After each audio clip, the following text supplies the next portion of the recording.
नमस्कार। आज हम संस्कृत व्याकरण के अंतर्गत वर्ण विच्छेद का अध्ययन करने वाले हैं। वर्ण विच्छेद को वर्ण विन्यास भी कहा जाता है। स्वर और व्यंजन के संयोग से शब्द बनता है। किसी शब्द या वर्णों के सार्थक समूह में से स्वरों और व्यंजनों को अलग अलग लिखने की प्रक्रिया को वर्ण विच्छेद अथवा वर्ण विन्यास कहते हैं। जैसे कमलम, क हलंत जमा अ, म हलंत जमा अ, ल हलंत जमा अ, जमा म हलंत यहाँ पर है क्योंकि म के साथ कोई स्वर नहीं जुड़ा होता है। यहाँ पहले हम हलंत के विषय में भी बताना चाहेंगे। जिन व्यंजनों के साथ स्वर नहीं जुड़ा होता है उनके साथ हम हलंत का प्रयोग करते हैं, और जब व्यंजनों के साथ स्वर का आगमन हो जाता है तो हलंत स्वतः ही लुप्त हो जाता है। स्वर एवं व्यंजन को अलग अलग करना ही वर्ण विच्छेद कहलाता है। वर्ण विच्छेद के लिए हमें स्वरों की मात्राओं या स्वर चिन्हों की जानकारी होना बहुत आवश्यक हो जाता है। स्वरों की मात्राएं इस प्रकार हैं जो नीचे तालिका में आपको दिखाई गई हैं। अ स्वर की कोई मात्रा नहीं होती। आ, इ, ई, उ, ऊ, ऋ, ए, आई, ओ, औ। इन मात्राओं के साथ व्यंजनों को जोड़ा जाता है तभी व्यंजन पूर्ण होते हैं। उदाहरण, क व्यंजन के साथ स्वरों की मात्राओं का संयोजन करके दिखाया गया है। क हलंत जमा अ, क हलंत जमा आ, का। क हलंत जमा ई, की। क हलंत जमा ई, की। क हलंत जमा उ, कु। क हलंत जमा उ, कु। क हलंत जमा रे, कृ। क हलंत जमा ए, के। क हलंत जमा ऐ, कै। क हलंत जमा ओ, को। क हलंत जमा औ, कौ। इसके साथ ही दो अयोगवाह होते हैं, अनुस्वार और विसर्ग। क हलंत जमा अम, यह अनुस्वार का उदाहरण है। इसका रूप बनता है कम। क हलंत जमा अह, इसका रूप बनता है कह। इनको हम स्वतंत्र रूप से भी प्रयोग कर सकते हैं और स्वर के साथ भी प्रयोग कर सकते हैं। वर्ण विच्छेद करते समय हमें स्वरों की मात्राओं को पहचानना पड़ता है और उस मात्रा के स्थान पर उस स्वर को प्रयोग में लाया जाता है जिसकी वह मात्रा होती है। जैसे कुछ उदाहरण दिए गए हैं। निधि शब्द का मात्रा विच्छेद है न हलंत जमा ई की मात्रा, ध हलंत जमा ई की मात्रा। अब इसका जब हम वर्ण विच्छेद करेंगे तो ई की मात्रा की जगह ई स्वर का आगमन हो जाएगा। दूसरे उदाहरण में यहाँ आपको दिखाई दिया है न हलंत जमा ई, ध हलंत जमा ई, ये बनता है निधि। एक और उदाहरण के द्वारा इसको स्पष्ट करते हैं। कुमार शब्द का मात्रा विच्छेद क हलंत जमा उ की मात्रा, म हलंत जमा आ की मात्रा, र हलंत जमा अ। जब हम इसका वर्ण विच्छेद करेंगे तो उ की मात्रा की जगह उ का आगमन हो जाएगा, आ की मात्रा की जगह आ का आगमन हो जाएगा और अ की जगह अ ही रहेगा। वर्ण विच्छेद के कुछ अन्य उदाहरणों के द्वारा इसको स्पष्ट करते हैं। पहला उदाहरण है कलम। क हलंत जमा अ, ल हलंत जमा अ, म हलंत जमा अ, मिलाकर बनता है कलम। कथन। क हलंत जमा अ, थ हलंत जमा अ, न हलंत जमा अ, इसका रूप बनता है कथन। ये अ स्वर के उदाहरण हैं और यहाँ आप देख रहे हैं कि अ स्वर व्यंजन में अंतर्निहित हो जाता है, अर्थात ये व्यंजन के साथ जुड़ता है तो ये हमको अलग से दिखाई नहीं देता। ऐसा इसलिए होता है क्योंकि अ का कोई स्वर चिन्ह या कोई मात्रा नहीं होती है, किंतु अ जब व्यंजन के साथ जुड़ता है तो उसका हलंत लुप्त हो जाता है। आ स्वर के उदाहरण: न हलंत जमा आ जमा न जमा आ, रूप बनता है नाना।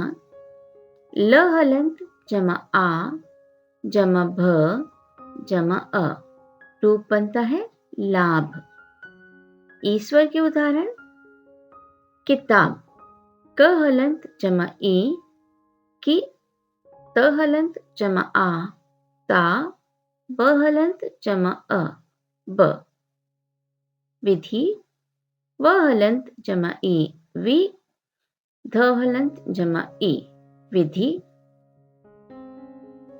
ई स्वर के उदाहरण: नीली न हलंत जमा ई जमा ल जमा ई, न हलंत जमा ई मिलाकर बनते हैं नी, ल हलंत जमा ई मिलाकर बनते हैं नीली।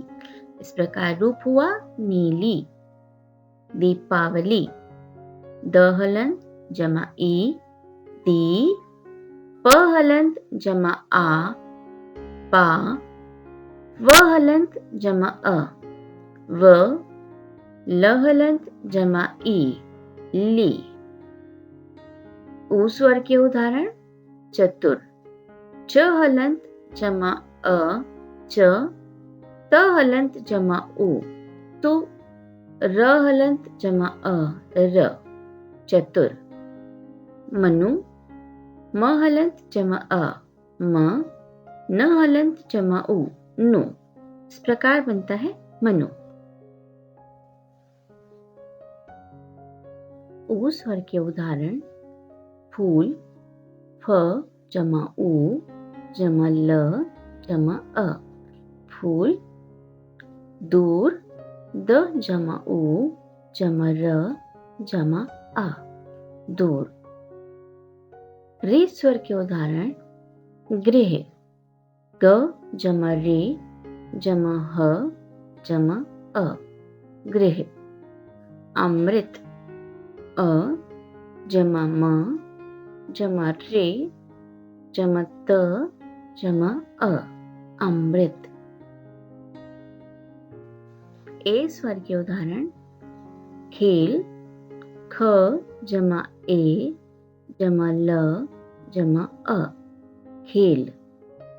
बेकार ब जमा ए जमा क जमा आ जमा र जमा अ बेकार।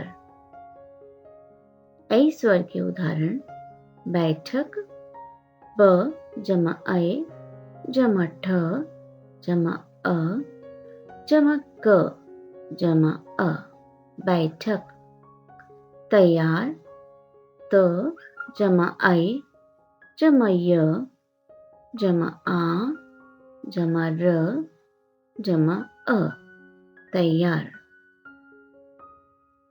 ओ स्वर के उदाहरण: सोना स जमा ओ जमा न जमा आ।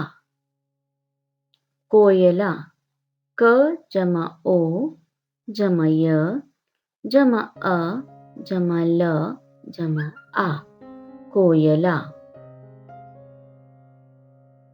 औ स्वर के उदाहरण: कौशल क जमा औ जमा श जमा अ जमा ल जमा अ कौशल। गौरव ग जमा औ जमा र जमा अ जमा व जमा अ गौरव। संयुक्त व्यंजन क्ष। क्ष मिलकर बनता है क और श से। त्र त्र बनता है त और र से। इसके साथ जो स्वर जुड़ेगा वही मात्रा के रूप में आगे प्रयोग किया जाएगा, किंतु उदाहरण के तौर पर आपको अ स्वर के साथ जोड़कर दिखाया गया है। ज्या, ज जमा य जमा अ, ज्या। श्र, श जमा र जमा अ, श्र।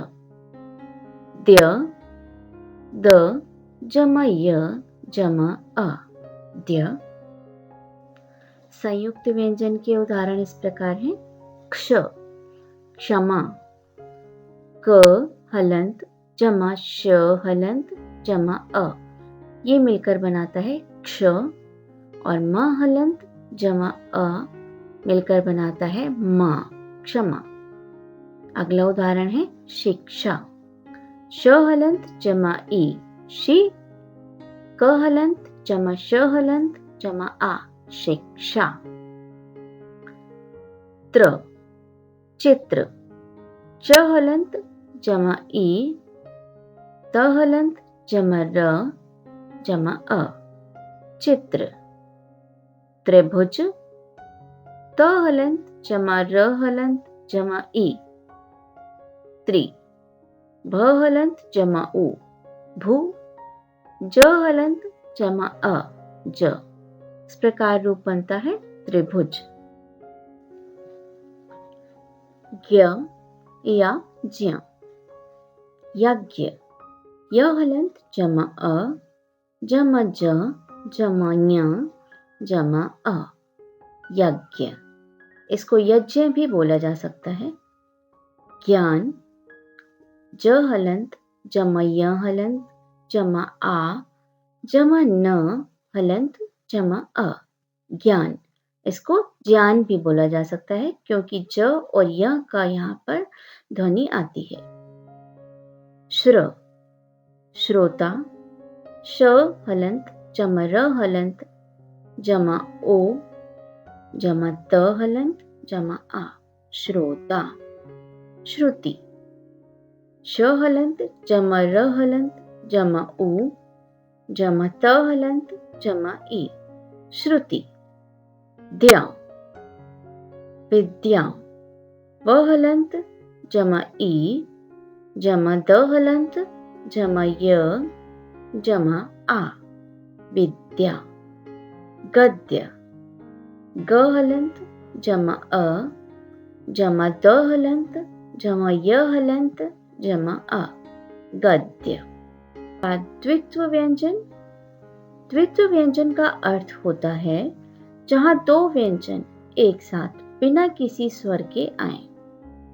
जैसे उदाहरण के तौर पर इस्तेमाल, ई जमा स जमा त जमा ए जमा म जमा आ जमा ल जमा आ, इस्तेमाल। यहाँ पर आप देख सकते हैं कि स और त के बीच में कोई स्वर नहीं है, तो बिना स्वर के एक साथ जब दो व्यंजन आ जाते हैं तो वहां द्वित्व व्यंजन होता है। अमावस्या, अ जमा म जमा आ जमा व जमा अ जमा स जमा य जमा आ, अमावस्या। यहाँ इस्तेमाल में आपने देखा कि स और त के बीच में कोई स्वर नहीं है तथा अमावस्या में स और य के बीच कोई स्वर नहीं है, इसीलिए इस्तेमाल में स और त और अमावस्या में स और य मिलाकर जो रूप बनता है वह द्वित्व व्यंजन कहलाया जाएगा। अनुस्वार, संबंध। अनुस्वार को हम अयोगवाह के रूप में पहले भी बता चुके हैं। संबंध, स हलंत जमा अ जमा म हलंत जमा ब हलंत जमा अ जमा न हलंत जमा ध हलंत जमा अ। जिस वर्ण में अनुस्वार लगा होता है उस अनुस्वार की जगह उस वर्ण के आगे के वर्ण के वर्ग का पंचम वर्ण प्रयोग में लाया जाता है। या साधारण तौर पर हम अंग का प्रयोग भी अनुस्वार के स्थान पर कर सकते हैं। जैसे कंपन, क हलंत जमा अंग जमा प हलंत जमा अ जमा न हलंत जमा आ, यहाँ पर हमने देखा कि अंग को हमने अनुस्वार के रूप में प्रयोग किया है। यहाँ इस बिंदी को अ के बिना भी प्रयोग किया जा सकता है। अनुनासिक, जिन स्वरों के उच्चारण में मुख के साथ साथ नासिका की भी सहायता लेनी पड़ती है, अर्थात जिन स्वरों का उच्चारण करते समय वायु मुख और नासिका दोनों से बाहर निकलती है, वे अनुनासिक कहलाते हैं। इनका चिन्ह चंद्र बिंदु है। उदाहरण: सांस सहलंत जमा आ जमा स हलंत जमा अ, सांस। चांद च हलंत जमा आ जमा द हलंत जमा अ, चांद। र के रूप, यहाँ आपको र के दो प्रयोग दिखाए गए हैं। पहला है रेफ और दूसरा पदेन। पहले हम रेफ का उदाहरण देखते हैं। कर्म क जमा अ जमा र जमा म जमा अ, कर्म। कर्म में र म के मस्तक में है, अर्थात म के ऊपर लगा हुआ है। ऐसा इसलिए है क्योंकि क स्वर सहित है और र स्वर रहित है, अर्थात जहां पर र के साथ कोई स्वर नहीं होता है तो वह अपने से आगे वाले व्यंजन के मस्तक पर चढ़ जाता है, उसके ऊपर लगाया जाता है। पदेन का रूप क्रम क हलंत जमा र हलंत जमा अ जमा म हलंत जमा अ, क्रम। क्रम में र क के पद में आया है, क के नीचे आया है। ऐसा इसलिए होता है क्योंकि क बिना स्वर के है और र स्वर सहित है। जब र स्वर सहित होता है और उससे पहले वाला व्यंजन स्वर रहित होता है तो वह पदेन रूप कहलाता है। अंत में कुछ और उदाहरण। व जमा ई वी, श जमा ए शे, श जमा अ विशेष, क जमा री क्रि, प जमा अ प, य जमा आ या कृपया, म जमा ई मी, त जमा र जमा अ त्र मित्र। यहाँ हलंत में आप बार बार नहीं बोल रही हूँ क्योंकि हलंत का आपको पता चल चुका है कि हलंत किस जगह लगाया जाता है। फिर से एक बार मैं दोहरा देती हूँ कि जहाँ व्यंजनों के साथ स्वर नहीं होता वहाँ हलंत का प्रयोग किया जाता है। अगला उदाहरण। दीपकः द जमा ई जमा प जमा अ जमा क जमा अह, दीपकः। पर्णम प जमा अ जमा र जमा ण जमा अ जमा म, पर्णम। वृक्षः व जमा रि जमा क जमा क्ष जमा अह, वृक्षः। उ जमा द जमा य जमा आ जमा न जमा ए, उद्याने। व जमा अ जमा न जमा अ जमा म, वनम। ब जमा आ जमा ल जमा अ जमा क जमा अह, पालकः। आज्ञा आ जमा ज जमा य जमा आ, आज्ञा। इस प्रकार हमने वर्ण विच्छेद को जाना और पहचाना। आशा है आपको यह समझ में आ गया होगा।